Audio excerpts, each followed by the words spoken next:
Sa mga lugar na ito na ipapakita rin ngayon ang lalim ng debosyon para sa Poong Nazareno sa pamamagitan ng internet. Yan po ang virtual translasyon na isinasagawa ngayon sa game app na Roblox mula alas 6 hanggang alas 9 ng gabi.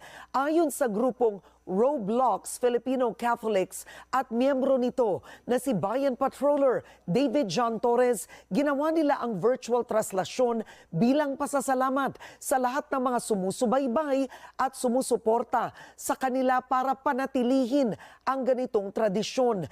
Ito anya ang kanilang huling game app na Roblox mula alas 6 hanggang alas 9 ng gabi. Ayon sa grupong Roblox Filipino Catholics at miyembro nito na si Bayan Patroller David John Torres, ginawa nila ang virtual translasyon bilang pasasalamat sa lahat ng mga sumusubaybay at sumusuporta sa kanila para